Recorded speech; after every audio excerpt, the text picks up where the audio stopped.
Arganissima, New York.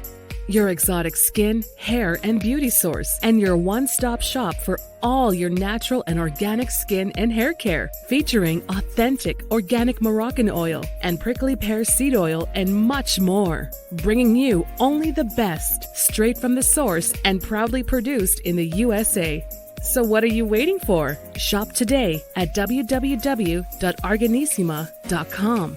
Arganissima, New York. Your beauty is our duty.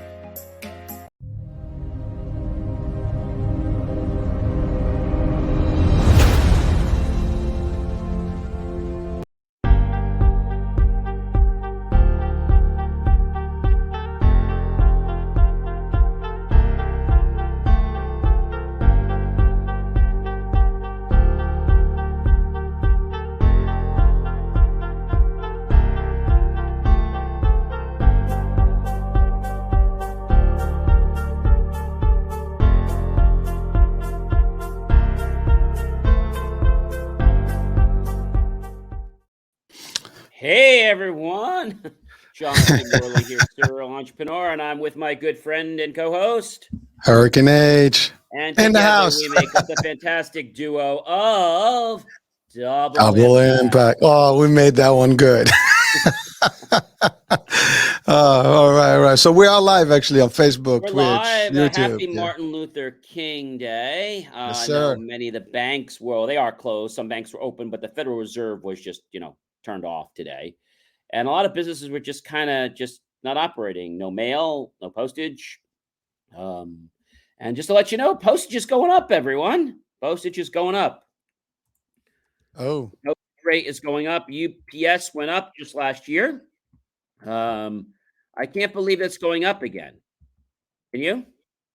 No, I can't believe. Well, it's been going up. Everything's gone up. So, I mean. So just to let you know, just so I can make you celebrate it, on January 22nd, 2023, the new rates take effect. And guess what, ladies and gentlemen? It doesn't go up a penny. Do you know how much it's going to go up? You all sitting down for this? A first class forever stamp is 60 cents right now. That stamp is going to go up 3 cents. 63 cents for a forever stamp. Okay. Pretty soon I might pay to get in the car and just drive there. Not yet, though. Not yet.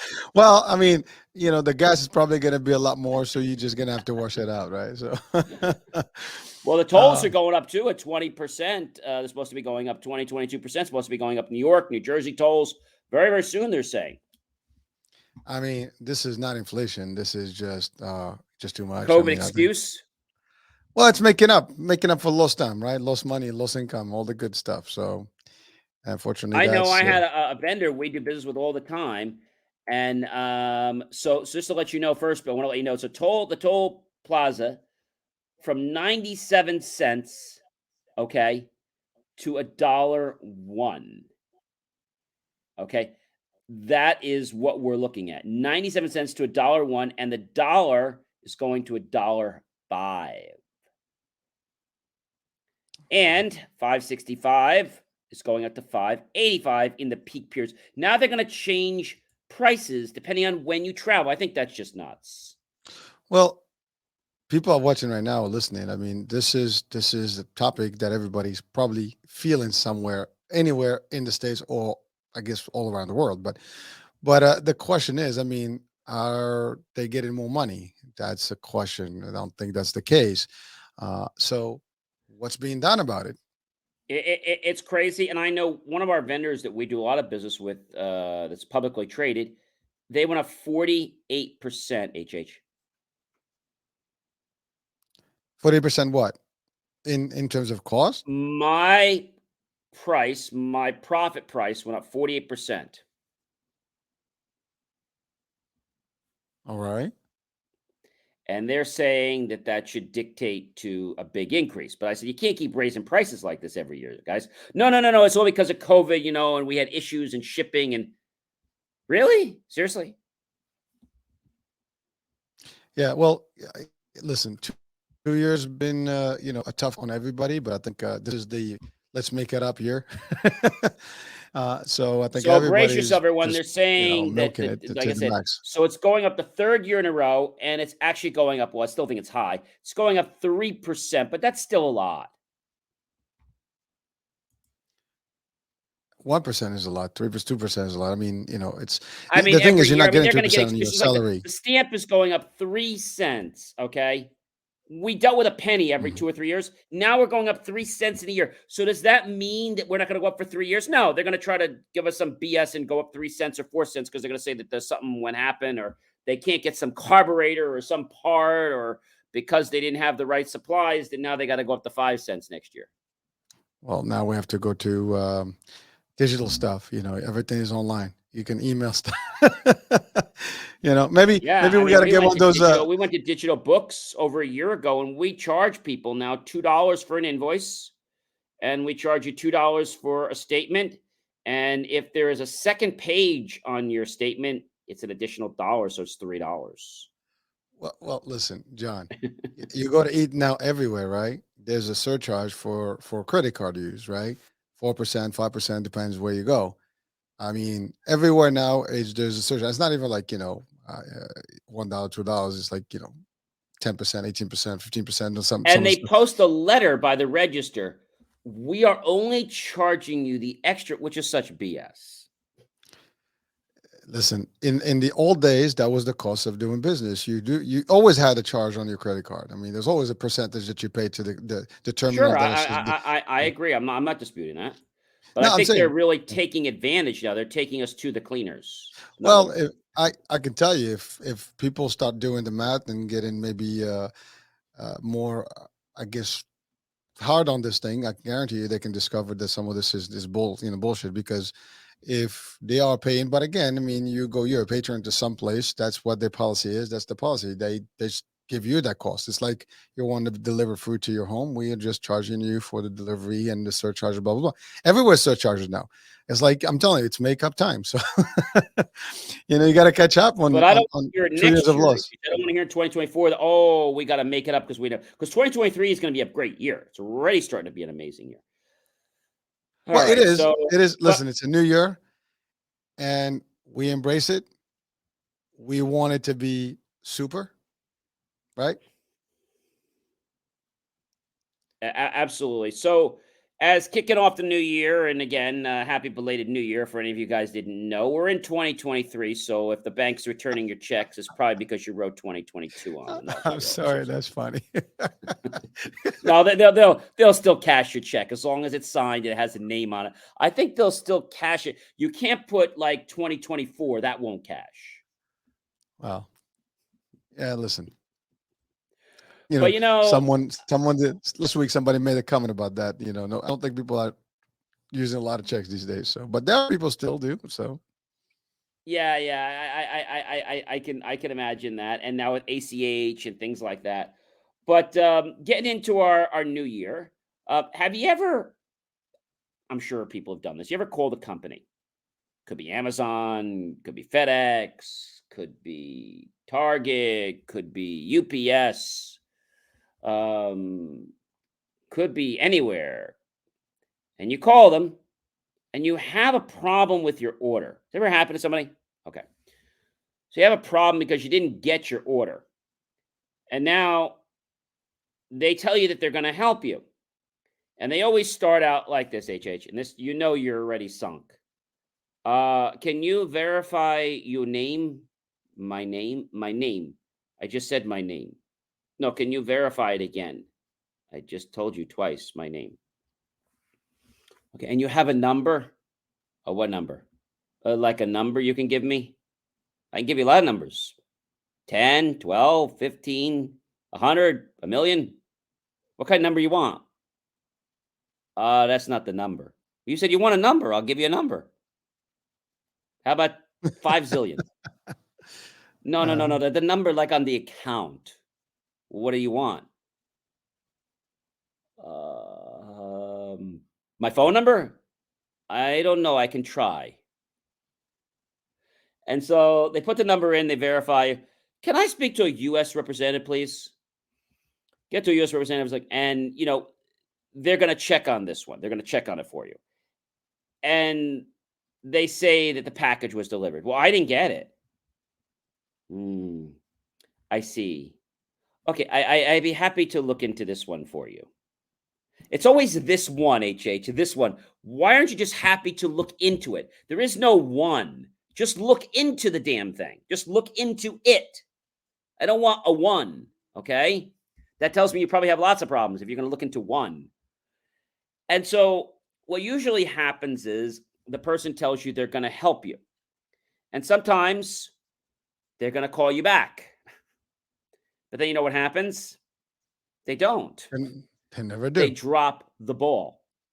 You call them back? I called. I spoke to someone. Oh, I'm sorry. We don't have a record that you called. Well, no one gave me a number. Okay, we're going to have to start from the beginning. Oh, I had that last week. I was really pissed off, man. And you try to be patient and kind, but it's like, it's crazy. And then, what they're doing is they're dropping the ball. Or this might happen in your company. Okay, maybe, and I'm very strict about this. So when a client's having an issue, they have challenges, whatever it is, and that person now takes the problem into their hands. And now they suddenly go to lunch or they go on vacation. Well, what happened to that customer's problem? Oh, I don't know. What do you mean you don't know? Well, I was handling it while I was here. So what happens when you leave? Do you think it just magically gets assigned somewhere? Like, well, I figured someone else would handle it. Well, why are you dropping the ball? So people, are not being accountable for their actions. This happens in business. It happens personally. A friend says they're going to help you. And long and behold, oh, was that today? Oh, man. I got football game today. Or I got baseball today. Or I got something to do today. But it's just a made-up BS thing. Or I'm busy today. Really? What are you busy with? I'm not sure. But when I figure it out, I'll let you know. But you can't help me? No, I wish I could. So why do people do this? I mean, why don't they just take the accountability? Hey, I don't want to help you, or I'm busy today. So being accountable for your actions is important, not just in the terms of being legal and correct and proper, but making sure your client is satisfied. Now, you might say, John, well, this person's a pain in the neck. I know we had a client the other day. We were always very patient. And so he gave us a credit card, and the credit card was not validated. He assured the credit card was fine. We tried it again. Nothing happened. So we said, why don't we try it on our old system, right? Because the newer systems are a lot stricter. We go in, we stick the card in, and sure enough, it validates. His address didn't match on the profile. So our electronic system kind of flagged that. But when you have the physical card, it usually goes through. So people just don't take accountability. They're not perseverant to what's going on. I think it's because maybe people are tired. Maybe they expect more money? Or are they just, I don't know, not happy with their job? So you got accountability, you got perseverance, and then you got resilience. Because then you got the people like, oh, you know what? Screw this. I'm just going to quit. You're going to quit? Yeah, I had enough. What do you mean? Or you know what? I'm out. What do you mean you're out? Like, we're not playing Uno. Like, what do you mean you're out? You didn't have a card in your hand. How could you be out? And, we laugh about it, but how do you run a business? How do you have a friendship? How do you have a life when somebody says, oof, I don't know. That's a problem. Or I don't know. Not my problem, buddy. I got to get going. Or you're all working together on something. It's 8:00. Oh man, look at the time. It's 8:00. I got to get going. I got a game to watch tonight. Well, I thought we were all going to work on the inventory. Yeah, no, I got to go. And so why is it that people are not accountable? Are they lazy? I think that could be it. Do they think that by not being accountable that they're like above everyone? I think it just shows their disrespect and their unprofessionalism and the fact that I'd never want to do business with somebody like that again. That's a good strike one in my book toward getting fired. There's 3 strikes to getting fired. But that's a good strike one to, yeah, we're going to write that up and let's make sure you don't do that again. Because I think when people get permission or liberty to do something, they believe they can, do it anytime they want. And then it sends a message to the customers. Being resilient is probably one of the toughest things because the customer might wear you down. The other day, we said we're going to email him the receipts. Oh, can you print it?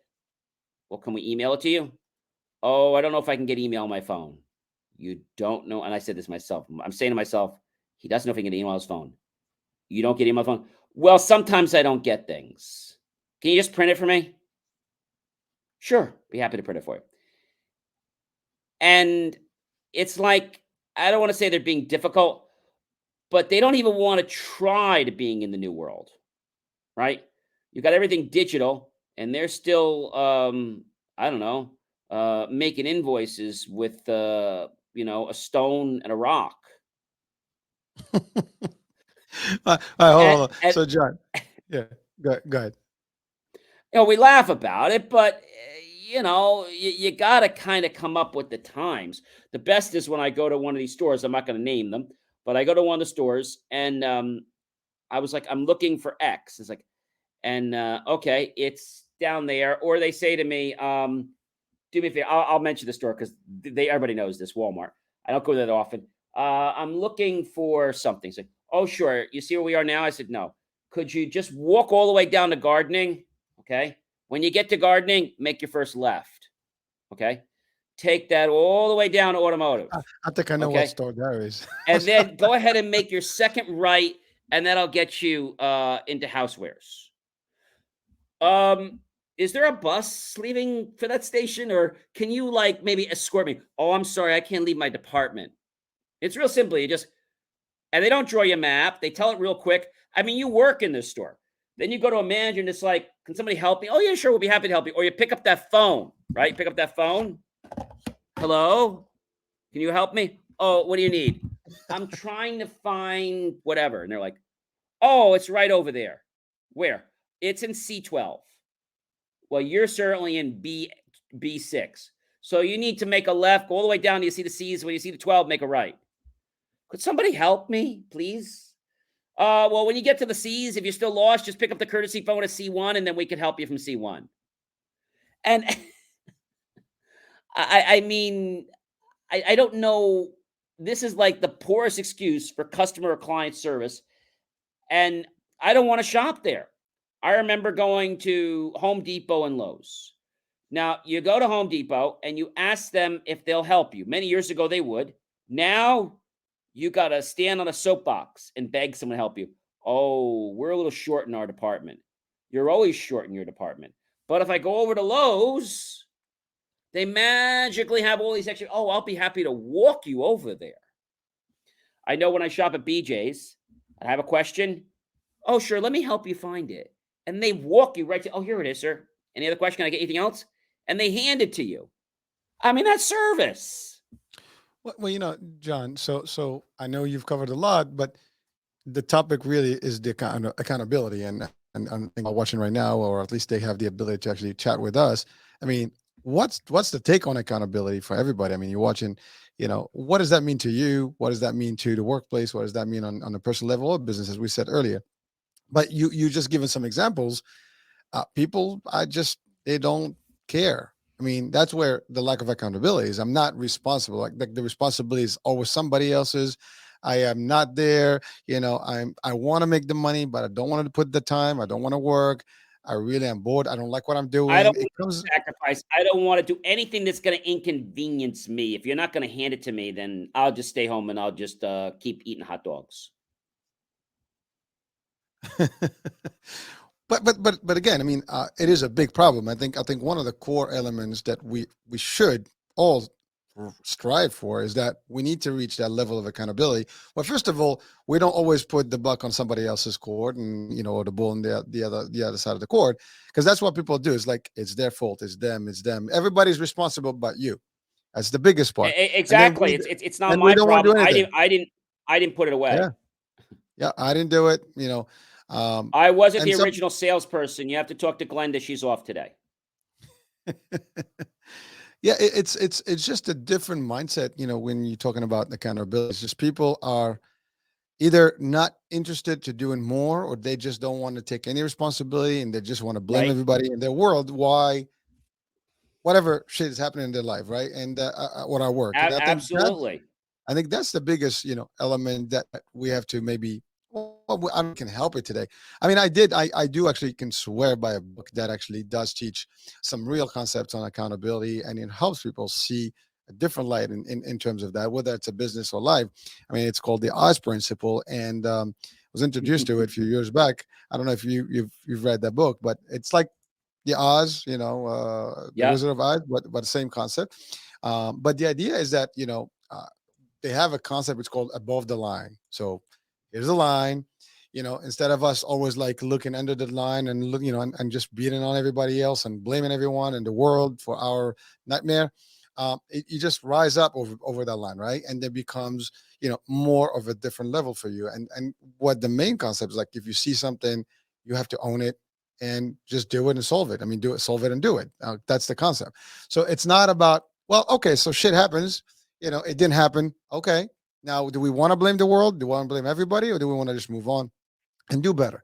And I think that's the problem. You know, if people rise up over that line, or that, you know, then things will be different. But we don't, and the reason we don't is because we don't want to do more. And it's a lot easier for me to find why somebody else had to do it, as opposed to, like, you know, coming up and say, "Well, that was me." As a matter of fact, I just did a show, and it's going to air tonight, and we talked about that kind of thing, where, like, we always think that the other people are responsible, but not us. Absolutely. But if there's a conflict, no matter what it is, if there's any situation and you're mixing it, you have a part in it. So you have to own that. And owning is actually the part that we really fear, or we don't care about, because that's like, no, I'm perfect. And by the way, newsflash, no one is perfect. You know, we all think that we are, but we're not. And we can evolve to a degree, but not to level of perfection, because there's such thing as perfection. But we have ways to doing this. First, we respect everything, we respect everybody, and then we do our part. And we just have to be responsible. If you screw up, you say, "I'm sorry, I made a mistake. It's a boo-boo, whatever. Let me make it up. Let me do what else I can do to change and make the difference." We have that in customer service and sales all the time. You do something, things do go wrong. I mean, you want to solve the problem. People call customer service because they have an issue, not necessarily because they want to terminate the service, but they do terminate Right. the They, service they, if they the want a service is not resolution to the problem. exactly. And if you don't resolve that problem, then yeah, I mean, I'm gonna be like, you know, I'm gonna look at options. But at the end of the day, it is a matter of finding, you know, the silver lining. You want to see something out there that you can do and make the difference. And I think that's when you become accountable. And literally, to me, it's responsibility. Own everything. And sometimes even if it's not your problem. So what's the big deal? You're involved in it. If you can make a difference, you can change things. Why not? You know, we can all dwell and cry and, you know, crisis mode and like, oh, what's going on? The world. And or we can just say, like, all right, let's move on. Next, what's the next move for us? And do it. Take action. Things change. But that's a big deal. And I think a mistake that is some very common in personal life. So with relationships, we see it all the time. You know, we people divorce, people fight, people argue, family members, spouse, you know, all the stuff. And then it's all about, like, the other one did, he was not, she was not, the kids did, the father did, and so on and so forth, my cousins, my brothers. You go to business, the boss did this, that, the other, and you know, the other department did it, so on and so forth. Why? I think that's the biggest, you know, element in our work, because you understand accountability. I think you live happier, because you will know where you stand, you will know how to contribute, you will know how to Absolutely. even prevent things. Yeah. But you know what? You know what's a real problem, HH? And it's from the millennial generation, and not to pick on them, but it has been coming from them. Um, I know a friend of mine. He basically probably about maybe 12, 14 years younger than me. And he graduated college, and he worked for a company, got whatever salary. And he has the mentality that he has to just keep leaving a company every 6 months. That's his mentality, pretty much, which I'm not too much in agreement with. And so he works there. Now he's starting at the bottom, right? Starts as like let's say a vice president, not a vice president, but let's say maybe an admin of finance, then more a liaison, then vice president, and then kind of risk and kind of moving up the levels. And so, Oh, I think we what's covered that? that. We covered that one. We did cover this. Yeah. We talked about this whole thing with how that the personality, I would say. Well, the That fact I yeah. think I told you the way that they always skip people's that they decide that they're just going to use people's and then not give them credit. Well, see, again, I mean, I know we talked about it, but really, it's a pretty cool, analogy in this particular show today because that is accountability. And again, you don't want to take credit from people. Uh, that is bad. That's what he People did. He that took credit. If the came to the master meeting and everything's great, it looks wonderful. Of course, what would you expect? I am a graduate from XYZ. Now, if it was lousy, be like, I apologize. I had one of the interesting interns start out and they didn't know what they were doing. John, a true leader will never really take the credit. It's the credit. First of all, you're never any good to. I think you have to share the credit.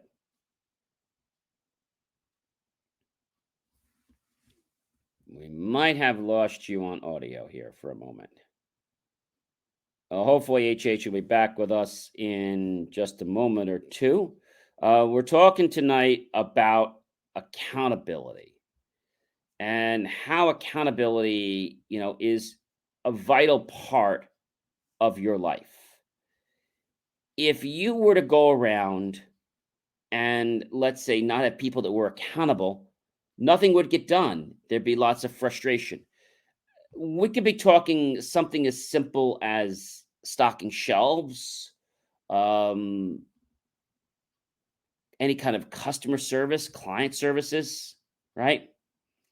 And so when that happens, we have to take a step back and say, hey, what is it that I do in life? And when you say, what is it that I do? I think this can make a huge, huge difference. So, what is accountability? I mean, that's probably the best thing that I want to share with you. What is, accountability according to, let's say, like, Merriam-Webster, if you will. So, accountability, according to Merriam-Webster, is actually defined, and I quote, as the quality or state of being accountable, an obligation or willingness to accept responsibility or to account for one's actions. So, what then is accountable? So, if we know that accountability is a noun, accountable is an adjective, subject to giving an account, answerable, capable of being explained, explainable. So, accountable is a pretty interesting word because we hear it tossed around on sales teams, we hear it in management teams. Who's going to be accountable for this if such and such is not here? Or if this person is not here? Who? And if you're not accountable, then what's really going to happen? I think what happens when we're not accountable is people start to realize that things fall apart. Let's say that you bought, I don't know, an appliance at a retailer. They come and install it. And they tell you that they're going to come in and install it, and they do. And after they install it, there's a warranty. However, you have a problem, and it's a warranty with the company you purchased it from. And they are now trying to say that it's their responsibility to service it if the client didn't neglect or abuse the product. And you're telling them that you didn't abuse anything. You used it exactly as the manual stated, but they're arguing with you. So they're not being accountable to handle it. Another example is maybe you're supposed to plan for a meeting. Okay. And you're in charge of getting the food. Now, this other person that is there with you is working in team with you, and there's another person working. But now you suddenly leave. Okay. You don't tell anybody you've left. Now, no one is accountable for what's going on. Nobody knows what you ordered, what you didn't order. I mean, there's nothing going on. If you would have said, look, I'm not going to be here on Tuesday.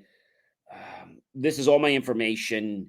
I just want to make sure that if I'm not able to get here, you at least know where we are. And we, as a company, can be accountable to the client, because clients don't come back to companies that don't give them value, that don't give them accountability. I mean, it's like a non-discussion. They just don't do it. Why?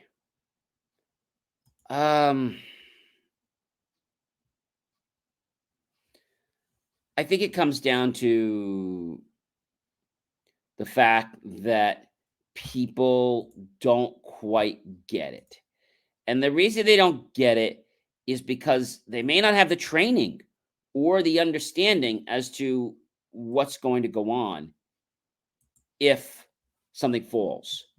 So accountability is great, but it also is part of a contingency backup plan. So if somebody's there and all of a sudden the floor drops out, and I'm being, facetious here for a moment, it drops out. And when the floor drops out, just like HH had dropped out and he just kind of popped back in, we know that there's accountability for that. So I know that because that floor actually dropped out, somebody else has got to be accountable. Or let's say we've got a something as simple as maybe a band.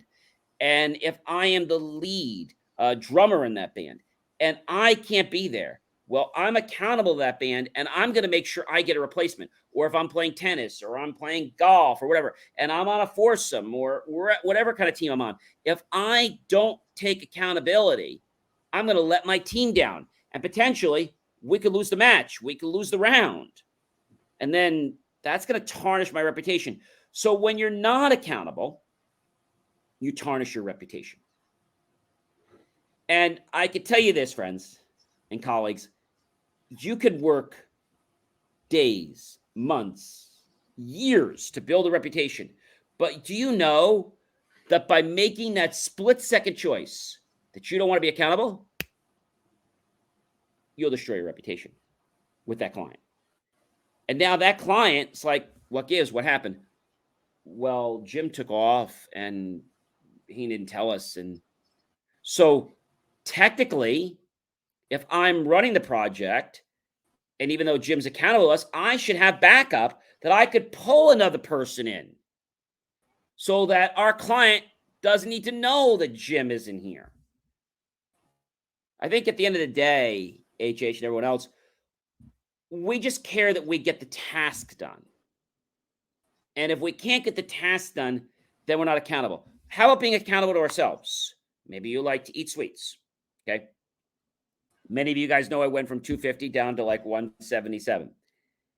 I'm accountable to myself for what I put in my mouth. If you're telling me, hey, and this gets into health, if I can't control what I put in my mouth, then I'm not accountable. And if I can't be accountable, how can I make sure that I have a great, healthy life? Make sense, HH? Well, you dropped a couple of times. I dropped a couple of times off this on my side, so I missed a little bit. But again, you're right. I mean, to me personally, accountability is a big factor in my life, and I apply it to a degree, where I try to be as accountable as I can be, and I don't put the blame on others. I own what's mine, and good and bad. I try to do as much good as possible. But again, we make mistakes, and you have to own to them, and that's about it. And you work, you give your best. If you can't do any more, then you know when to walk out, and that's it. And for whether you have staff or whatever the case may be, you work with your team, and you don't always like, well, what's going on? Why it's wrong? Why this? Why that? I mean, that's what some people actually do in leadership roles, and I don't call them leaders, I call them just bosses, and that's a whole different topic we can talk about. But that's what it is. They just basically try to find who is to blame, whose heads are going to roll, But who's going to be. you bring a good point, HH. Is if we take away the title boss and manager, which I'm not crazy about those titles. I like the idea as I'm your team leader. I am the ship leader. And so as a leader, my goal is to get you to do things because you want to do them, not because I want to do them. So I want to lead from within, not coaxing with a whip. There's two ways to lead management. So the weird boss and manager, nobody wants to be managed. Nobody wants to be micromanaged. But people want to play on a team all day. And I love having people that want to play on my team. And I would say, if you don't want to play on the team, then maybe you shouldn't be on the team. Well, you want the people to play on the team, right? I mean, if you have a Right. business, you want everybody to be eager to play on the team. But you're not going to get them to do that if you don't empower them and give them, like to your point, you keep micromanaging. You like what you're doing, what's going on every 2 minutes. I mean, nobody wants somebody's breathing on the neck. I mean, it doesn't work that way. And Nope. unfortunately, there are people like that, and it's usually comes in with the least experience, people who have a management role type. And because it's the power trip, I'm the boss. It comes from control. It comes from Yeah. control. People believe that they, and I said this in one of my shows just this past week, that most people believe that in order to have control, you need to crack the whip. You need to be on top of everybody. But actually, it's the direct opposite. If you loosen the leash a little bit and let people run after they know the expectations that they are supposed to deliver, you're going to find that people are going to be more willing to do things. There's a lot of times when I know somebody has the understanding, I'm like, okay, I'll give you creative license on this, or I'll give you free license to do whatever you want, as long as it doesn't go against our company values, our principles, and it's going to be the best for all concerned. And a lot of you like that, but then there's some people that can't handle that. Well, I mean, ultimately, you got to put some parameters in place, but the idea is, to your point, it's really the opposite of like you to be in control. You don't have to be literally in front and pull in, and to your point, like with somebody's like doing the least thing. Nope. You want to get the buy-in from the team, from your family members, whoever that you work, your friends sometimes, even if you're going on a trip, doesn't matter. And then everybody is buying to the concept. They will do it, and then if they respect you, they'll do it, gladly, and you don't even have to ask. You don't have to, and then when you give people the feeling that they actually are in charge also, and that they have the ability to do it, and you actually acknowledge that and give them their due respect, then they'll do more. If you treat them like they're not worthy, they don't know their stuff, and well, what would you hire them? Why would you even be involved with them, right? If it's family or whatever, or friends. So it's the matter of like, there's a trust factor that has to be in place. And yeah, there are goals, there's targets, there's visions, missions, and all this stuff. But once everybody is on board, like again, everybody's got to be on the train, and in a train you can sleep, you can be walking, you can be in a bathroom, you can be in a cafeteria, right? But the idea is still going at the same speed. You're already in the train and you're moving with so everybody has different paces. That's the other thing, understanding everybody's levels. They got to work. They got to work in concert with each other. Exactly. But you get somebody, and this happens a lot with interns. You get somebody, and you've explained to them what they're supposed to do, but they're still not taking it seriously. So people ask me this all the time. How do you handle that? And so the way I handle that is, you don't yell at them. You don't scream at them and say, look, this is what was supposed to be done. This was the deadline supposed to happen. Is there anything I can do to give you some more support, or the team, so that you'll be able to get the task done on time? No, I can do it. And then generally what happens is they're usually very good. But if I see on a pattern where they've done that 2 more times, I'm like, I know you really love doing this, and I know you love working for us. And the team and I think it's best that we change your role. I think you'd be more suitable in this position because there are a lot of things that we figure that you still need to learn. And we want you to grow with the company and not be stressed by what you need to do. So that's what we'd like to do. So we'd like to change your position. I don't want you to think of it as a demotion. I want you to think of it just as a movement to another area. And there's other potential in that department that you could potentially become even bigger than you would have been in this department. It's just going to be different, a different flavor. And if they come back and say, oh, no, I don't want that. Well, if you don't want that, then there may not be a place here for you to work, in all due respect. Well, and then they kind of change their drill, like, oh, so am I being fired? Well, we're not saying be fired. We're just saying we don't have any room for you right now. So we might have to just temporarily suspend you until we can find a position for you. well, so from a leadership perspective, right? I mean, I think it's always important to know what talent do you have and place them in the right space, because sometimes we put people in the wrong place as leaders, right? Absolutely. You can't put a creative person in a space if they don't know how to be creative, or you can't put a people person in a place with people, like a front end customer position, and they should be a stock person. Well, and again, you can't put someone that actually just deals with machines and computers and tech, with people. You can't do that. It's not going to work. So again, understanding the personalities, understanding what their talents, what their capabilities, you can get a lot more, and they will actually appreciate more. Therefore, they can do more. And then, but let's reverse that, because I think we're talking about it from a leadership perspective, because that's what we've been doing.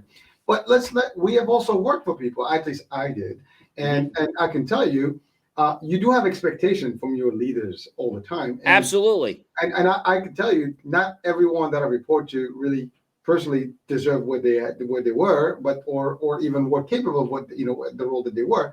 And I've seen it at people that I didn't report to that were in positions where they didn't belong, and unfortunately that happens all the time. So not everybody is where they are, and sometimes that's corporate politics. Yeah, they stumble into a role, and then for whatever reason they're there. And to your point, they start using the whip, and if you disagree with them, you're out, or they go vendetta on you.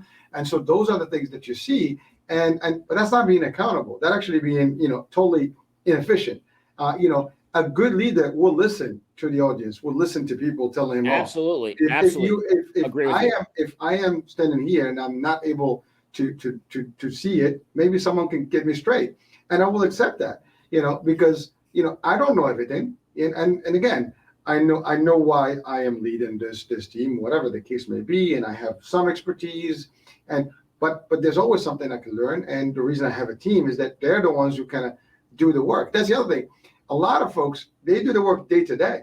They know more than what I do. I mean, I may know the ops, I might know the back end, but they know. They're in the trenches every day. It's like soldiers fighting every day to fight. We're never going to know what that goes like when you're actually inside, the trenches with the bullets flying around your head, right? I mean, soldiers up front in the front line, we never can experience that unless we actually spend some time with them, which if we did, we'll be like, oh my God, this is not something I can be doing, right? But a lot of people are making decisions behind the scenes, and they assume that's how it looks like or it should look like, but they've never even been in that. Like, for example, in sales, right? You get people that sometimes either lead sales or talk about sales, but they have never experienced sales.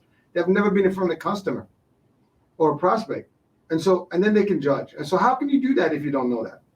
Right, but so from a staff perspective, if you are the leader, you want to make sure that you're accountable for your team, in another way, and meaning that you are also there for them, and you have to allow them to have the ability to actually raise, and rise whatever, issues that they might have with you, if that's the case, or with the process. If maybe you tell them, we want to do this, and that means that we're going to lose, and someone says like, well, no, and a good leader will actually listen. So how can we do this? What ideas do we have on the table? Let's put it on the wall. Let's put it on the board. Let's figure out which ones. Let's prioritize. And you work. Now that's a team that's accountable. Everybody's responsible correctly. Everybody's seeing it, owning it, and doing it. And they're all going to be part of it. My favorite one is when you have a group of all these people, and they all have amazing ideas, but the idea that we're talking about, let's say, has nothing to do with the project we're on. Like, well, what about the paint? Glenda, that's a great idea. Can we parking lot that? And we'll come back to it later. What's a parking lot? Oh, it's a free place that we put ideas that we'll get to later, but we promise to get to them. Oh.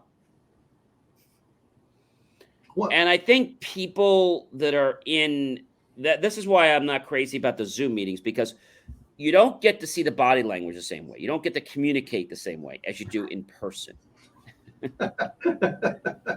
Yes, you can move back and forth, but it's not the same. It's not exactly the same. So I think the reason that people are not accountable today is one reason I don't think people have learned to be accountable. Some people have gotten into jobs, but they don't teach accountability in school. This is why I love things like Scouts and things like other types of project. It could be Peace Corps, it could be Army, it could be a variety of things, volunteer. You learn these things not from books. Harvard, Yale, Fordham, they don't teach you these things. What they teach you in school is how to learn, but not what you necessarily need to learn to be successful. You're like, well, why am I going to college? You're learning how to learn a language or learn a skill. And then you could learn anything. Well, why don't they just teach you what I need? Well, they can't, because the world is so diverse that you'd have to go to school for like 20 years. So I think a lot of people get upset because they don't know something, but college was never meant to teach you everything.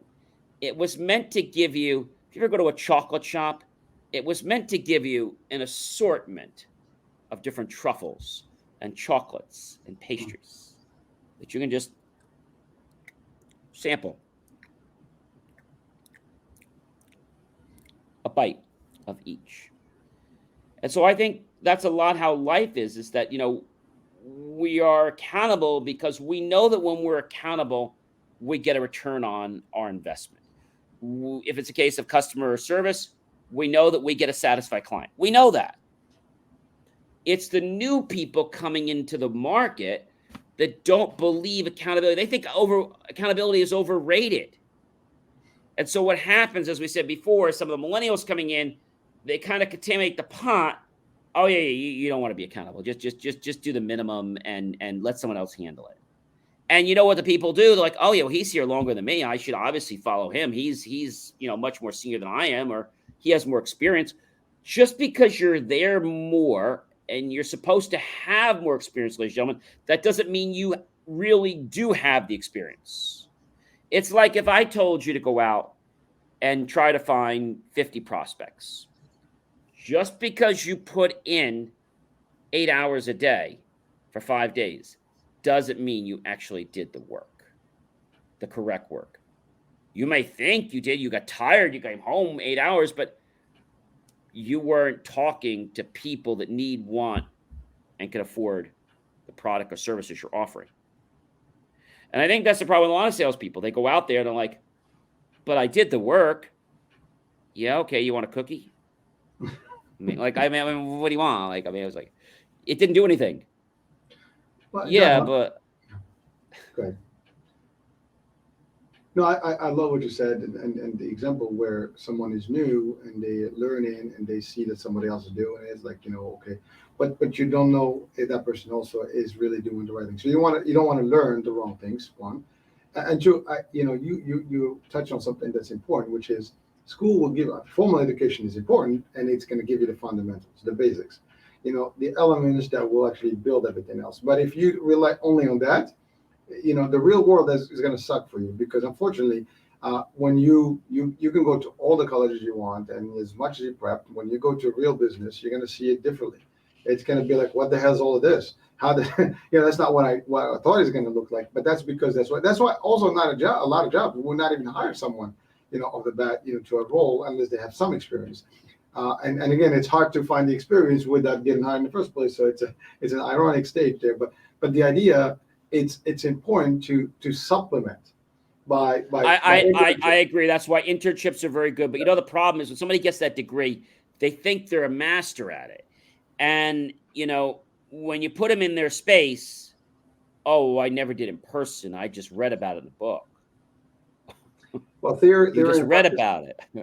Well, a good example. I mean, a great example would be doctors, right? I mean, your year one anatomy. Guess what? You're dissecting bodies. you're not reading about bodies in the books. You're actually literally opening up some real humans.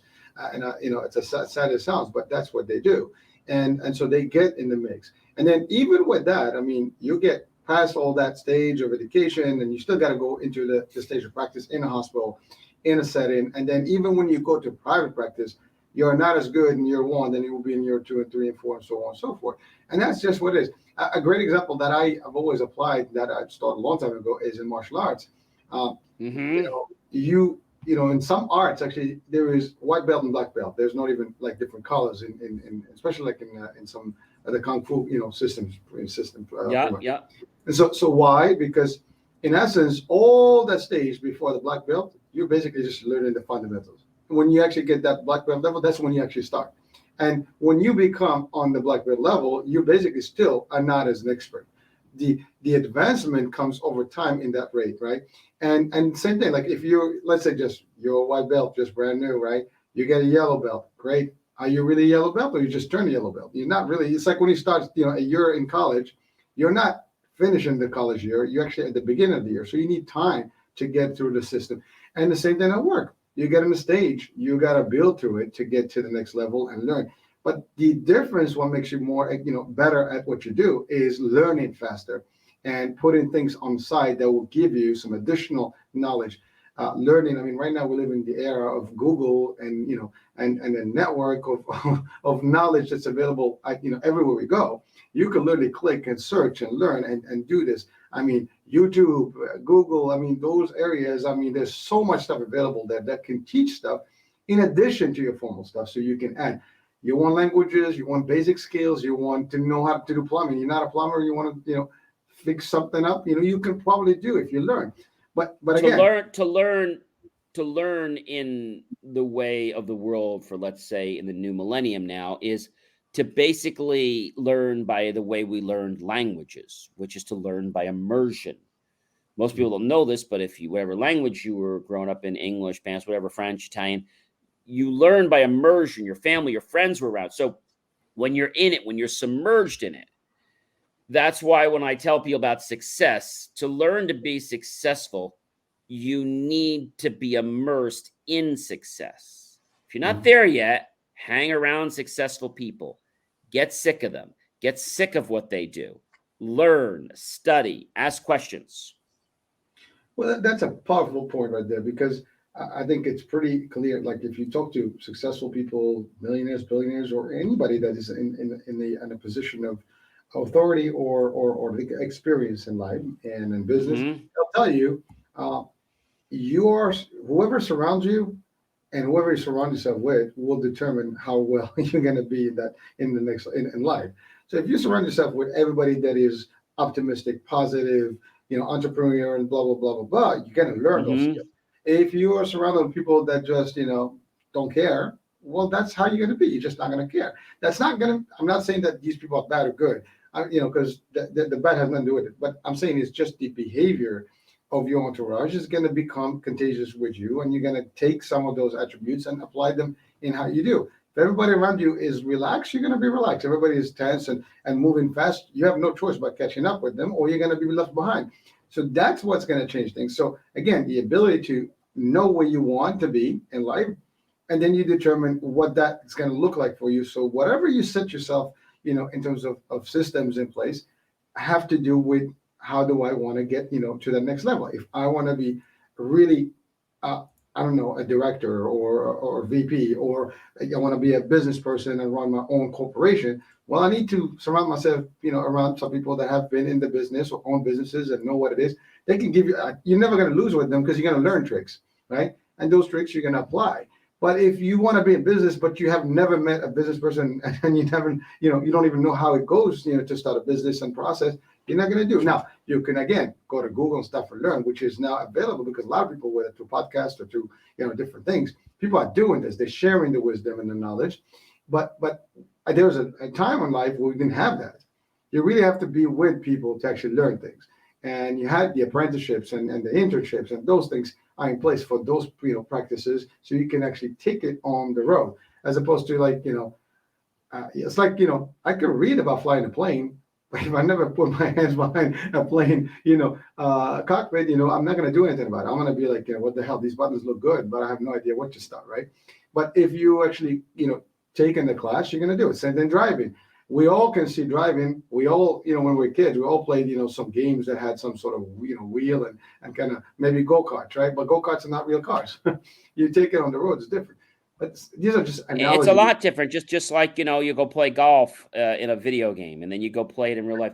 Oh, gee, the club feels funny. It feels different. Uh-huh. Well, because it's a real club. This is not an air thing that you just like, swing your hands. This is the real thing. There is forces, gravity, there's wind, there's all the stuff that it's actually like, that's not going to be given to you. You're not going to sense that if you did it, in virtual world. So, but those are the things. Like, again, it is one thing to from punching, right? You have these games now in devices, you can punch the air. That's one thing, but punching something or getting punched is a whole different story. But again, life is just like that. So you have to be responsible. You have to be accountable. You have to actually put yourself in a position where you can learn what's necessary so you can do more and be better. And again, that's if you're really feeling the accountability. If you feel like, I don't care about anything, I don't want to do anything, again, that is your prerogative, and that's okay. The results are going to be determined based on what you put in. You put XYZ, you're going to get XYZ plus. you don't put anything else, that's it. I mean, you whatever you use in the mix, that's what you're going to get out of, at the end of the product. So simple concepts. We've probably heard these things over and over. Sometimes we sound redundant, but believe it or not, this stuff, you need to hear it over and over and over, because it's got to keep coming in, and you have to keep, being, outside of the mind concept. This is actually the idea, is we want it to be in your side, on your side, in front of you, in and out. You see it, you hear it day in, day out. And the more you hear about it, the more you're going to get better at things. That's all. So, John, what do you think? I agree. I think people in life, they look for these shortcuts, and they say, oh, gee, I want the Cliff Notes. But you and I both know that when you read the Cliff Notes, you don't get the meat about the book. You just get some basic information. And so if you were in grammar school and you read the Cliff Notes, fine. But you get into high school or AP and you start reading the Cliff Notes, well, you're going to fail the exam, because the book has a lot more granular detail that's not in the Cliff Notes. And the questions are always based about. So what was the protagonist character, Ryan, and how did he affect Macbeth? Huh? You guys read the Cliff Notes, didn't you? Well, and so, I think it's okay as a support, but it should not be replacing. I think a lot of people in life, they think something is a pro quote to replace something else, and it really isn't. Well, it's like you can't build a house and just, use the shell without the structure, right? It's like you can't have partial pieces and build the house out of it. You need everything to actually be able to build a house together, right?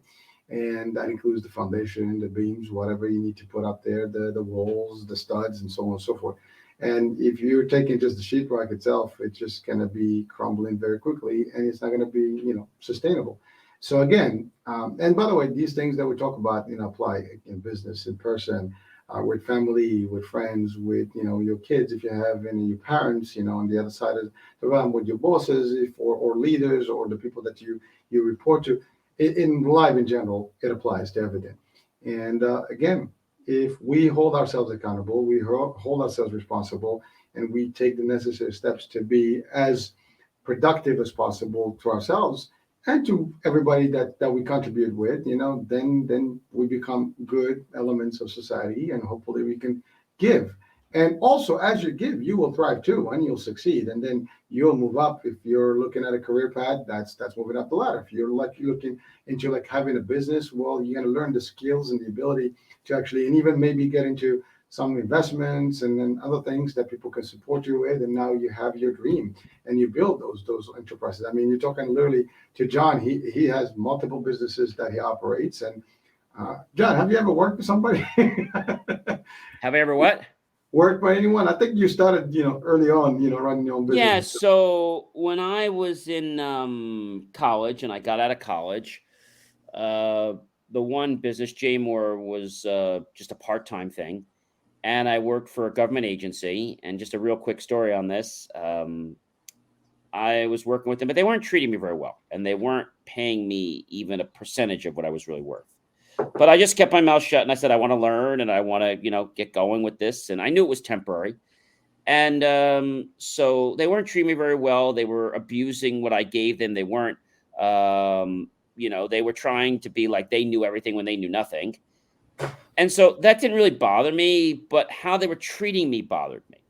And so I was about literally, I'm going to tell you, maybe a month away from being vested, which is where you get your pension. All that. I was a month away from being vested. I was with them for about 2 or 3 years, and you had to be there 3 years. So I made a decision. It was right before my Thanksgiving vacation that I had enough.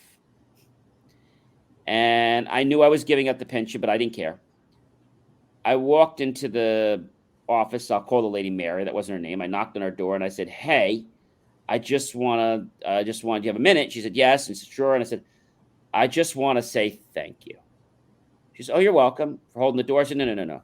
I said, "I want to say thank you for helping me become a better version of myself and helping you become a better version of yourself." And she's looking at me like really funny. I was like, "Because today, Mary, is my very last day. Goodbye." What? This isn't the place for me. You guys knew that when you hired me. This was never going to be permanent. And you guys have the way you want to do things. And it's time for me to move on to the part of my life where I can create things and people appreciate what I do. And I don't have to pretend that I don't know something. See, I don't want to live on pretend anymore. I want to live on truth. So at 4:00 today, when I leave, I will be gone. Went outside to one of the secretaries and told her we only have a little more time. I'm getting ready to leave. And she said, "Well, will you be here on Monday?" Because it was Thursday. It was like Wednesday before the Thursday. She's like, I said, "Won't be on Monday." She's like, "Oh, you always have a weird schedule. You don't come in every day. You're like wacky." I said, "No, I won't be in on Monday." I said, "How about Tuesday?" I said, "No, I won't be in on Tuesday." Tuesday, I won't be in either. "Well, when the heck are you coming in?" Well, you know what? I have to tell you. I'm not going to be with you anymore. "Oh, they fired you." "No, I quit." People, it's amazing what you said there, because a lot of people don't realize that, just as people fire, someone or terminate the employee, because I have this firm belief that I've never worked for anybody. I've always worked for myself, and I still do. Even when you join a corporation or company, you still work for yourself. That you have to know that. You have to believe in that concept, because you work for you. You're number one. You work for your family. That's coming number one. And whatever company you work for, obviously they're going to give you a certain income, and you're going to exchange against that income. You're going to give them a service, and you're going to give them something against that money, right? But at the end of the day, you are still in charge. The way when I train people, in sales specifically, I tell them, this is like you own your own business, and the company is your financial institution. They basically provide the ops. They provide you the marketing, the dollars, the funding, the overhead, everything that you need. You just got to operate, and you become, you're just running your business, and that's exactly what it is. So, if you work in a company and it's not working, don't drive yourself nuts. It's just not going to work. You're going to get a point. Whether they fire you or you leave, it's semantics. Whoever's going to leave first is just going to be, or whoever's going to pull the trigger, I would say, or pull the cable on that, or the wire, or whatever the expression goes. The idea is, when it's not working. If you did your best or if you didn't, whatever the case may be. You have an expectation that's coming, from that company to you. You have also an expectation for them. If those things don't match, it's time for you to make that call. And John, that's the best thing you did. It's like, this is not for me. I'm out. And so I was very nice about it. And when she heard that I quit, she was very nasty to me, the secretary. And I think they got a little bit like, then they look, because the admin section, she's like, "Well, we can offer you more." I said, "You know what?" I said, "It's not about the money anymore." I said, it's about a principle. Mm. Because they had known. I didn't give them like 2 weeks notice. And the reason normally I would always tell people, give people 2 weeks notice or a month notice. The reason I didn't give 2 weeks notice, because I should have done that, is because they were nasty to me. They were abusing me. And this is the last thing I'm going to tell you, and I know we have to run. What made me decide to quit, we ran a lot of schools. So I was at one office and there were 2 other schools that I went between. So it was like main office and then there were 2 schools. So I went down to one of the schools, parked, everything. And normally, let's just say it takes me to get there 15 minutes, okay, and get back. So one time I got back and Mr. Morley, she says, we noticed, where were you? So I was at XYZ school. I came back. Right, but we checked with them and you left that school at 1:15. You should have been back here at 1:30. Where were you? I said, well, to be honest with you, I said, parking took me time. I had to walk down. She said, well, that would only a minute or 2. Okay. I went up such and such avenue. I made a right, made a left. I stopped at the traffic light for 30 seconds. She says, you're still 4 minutes short. I understand. I was coming up Clifton Avenue. It was 102 degrees. I didn't stop to take lunch, as you notice. And I went to 7-Eleven to get a bottle of water. Aha! We got you. I got a bottle of water and I came on my way. If you notice that I came in 10 minutes early this morning, right, and that wasn't authorized. So you're still late. And so after that happened, and I told this, I said, I can't work for the Gestapos. So if you're going to be micromanaging every minute of me when I give so much for you, I'm not the kind of person that you deserve. Well, John, I know we're going to wrap it up, but I think we want to touch on this topic on the next show because what you just covered there is it's a dilemma that actually exists today, and it happens because that's the old way of doing business, where it's not about that's the thing, we're talking about accountability. If people are accountable, you will not worry about when they work, how long they work. It's about what they're going to deliver. It's all about results and about performance.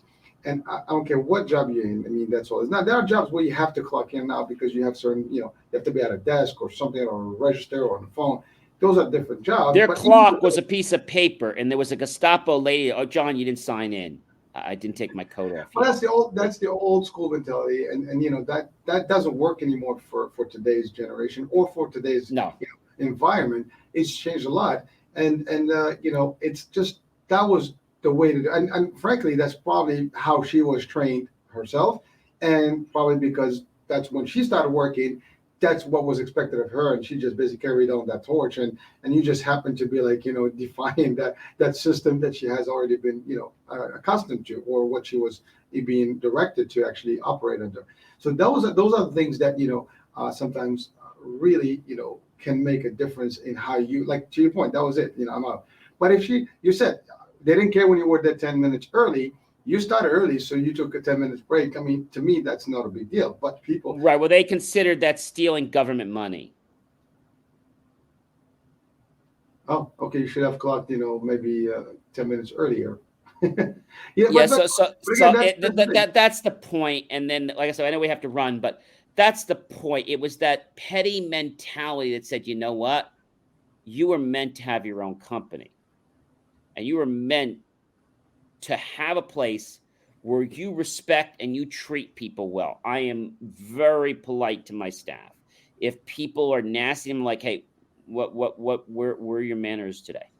Did you leave them in the car? Do you want to go back outside and get them? Maybe come back in, try this again. Good morning. Good afternoon. Yeah. Why don't you go back to your car? See if you left your manners. I think they're under your front seat. I think I saw them out there. Come on back in and we'll say good morning. How about we try that again?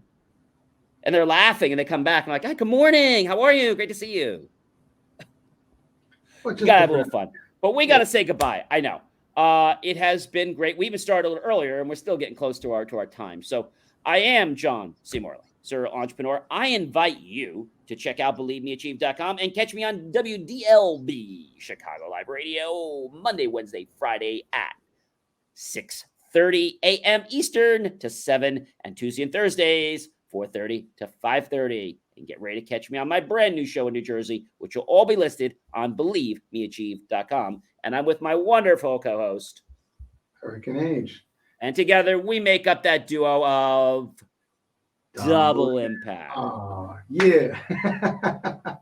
All right, guys. Well, it's been always a pleasure. Thank you so much for interacting with us, and just we love this stuff. We're just sharing some stuff here, and hopefully you'll always benefit from some of it.